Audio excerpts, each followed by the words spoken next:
আসসালামু আলাইকুম রাহমাতুল্লাহি ওয়া বারাকাতুহু। আলহামদুলিল্লাহ। সম্মানিত দিনী ভাই ও বোনেরা, আজ আমি আপনাদেরকে শেখাতে চাই সূরা ইখলাস 11 বার, সূরাতুল ফাতিহা 3 বার পাঠ করে সরিষার তেলে ফু দিলে কি হয়। আবারও বলছি, আজকের আলোচনার বিষয়বস্তু হচ্ছে সূরা ইখলাস 11 বার, সূরাতুল ফাতিহা 3 বার পাঠ করে সরিষার তেলে ফু দিলে কি হয়। সম্মানিত দিনী ভাই ও বোনেরা, বিস্তারিত জানার জন্য আর এই বহু পরীক্ষিত উপকারী আমলটা শিখে রাখার জন্য সম্পূর্ণ ভিডিওটি দেখার অনুরোধ থাকবে। আর প্রতিদিন ইসলামিক নতুন নতুন ভিডিও সবার আগে দেখতে, আপনার পর্যন্ত পৌঁছাতে আমাদের এই ছোট্ট চ্যানেলটি সাবস্ক্রাইব করার অনুরোধ থাকবে। সম্মানিত দিনী ভাই ও বোনেরা, মূল ভিডিওতে যাওয়ার পূর্বেই আপনাদেরকে ছোট্ট করে একটি অনুরোধ করতে চাই। আপনাদের হাতে যদি সময় থেকে থাকে, আপনারা অবশ্যই চেষ্টা করবেন ভিডিওটি শুরু থেকে শেষ পর্যন্ত দেখার জন্য, তাহলে বুঝতেও সহজ হবে, আমলটা করতেও সহজ হবে। আর আমি আশাবাদী এই আমলটা আপনাদের অনেক অনেক উপকারে আসবে, যা কল্পনাও করতে পারবেন না। সম্মানিত দিনী ভাই ও বোনেরা, তাহলে আসুন আমরা আজকের এই গুরুত্বপূর্ণ ভিডিওটি শিখে নেওয়ার চেষ্টা করি। সর্বপ্রথমেই আমাদের কাজ হচ্ছে বাজার থেকে আমরা একটি ছোট সাইজের সরিষার তেল ক্রয় করে নিয়ে আসব।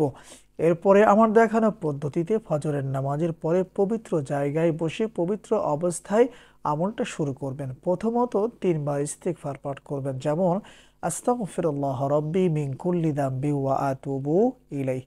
আমি এই ইস্তেগফার পড়েছি, এর মানে এই নয় যে আপনারও এই ইস্তেগফার পাঠ করতেই হবে, এমনটা নয়। আপনি চাইলে যে কোনো ইস্তেগফার তাওবা পাঠ করতে পারবেন। এরপরে 3 বার দুরুদে ইব্রাহিম পাঠ করার চেষ্টা করবেন যদি আপনার জানা থাকে। আর যদি দুরুদ ইব্রাহিম মুখস্থ না থাকে, তাহলে আপনি যে কোনো দুরূদ শরীফ পড়তে পারবেন, যেমন সাল্লাল্লাহু আলাইহি ওয়াসাল্লাম, সাল্লাল্লাহু আলাইহি ওয়াসাল্লাম। তবে এখানে একটা বিষয় লক্ষণীয় আছে, 3 বার ইস্তিগফার দুরূদ শরীফ পাঠ করে সরিষার তেলে কোনো ফু দেওয়ার প্রয়োজন হবে না।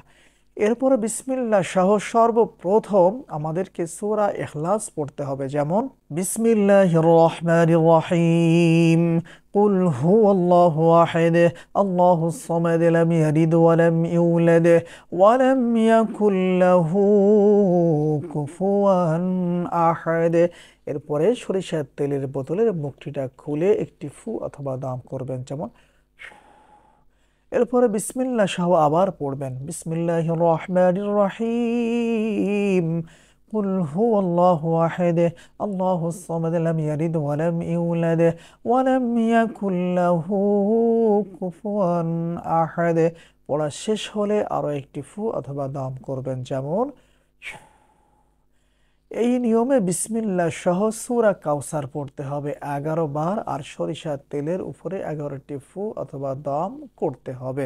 সম্মানিত দিনী ভাই ও বোনেরা, এরপরে কষ্ট করে আমার দেখানো পদ্ধতিতে বিসমিল্লাহ সহ সূরাতুল ফাতিহা পড়া শুরু করতে হবে, যেমন বিসমিল্লাহির রহমানির রহিম, আলহামদুলিল্লাহি রাব্বিল আলামিন, আর রহমানির রহিম, মালিকি ইয়াউমিদ্দিন, ইয়াকা না'বুদু ওয়া ইয়াকা নাস্তাঈন, ইহদিনাস সিরাতাল মুস্তাকিম, সিরাতাল লাযীনা আন'আমতা আলাইহিম, গায়রিল মাগদুবি আলাইহিম ওয়ালাদ-দাল্লিন।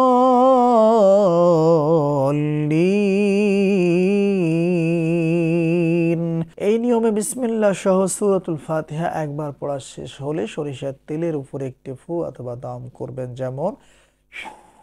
এরপরে বিসমিল্লাহ সহ আবারও সূরাতুল ফাতিহা সম্পূর্ণ পড়বেন, পড়া শেষ হলে সরিষার তেলের উপরে আরও একটি ফু অথবা দাম করবেন।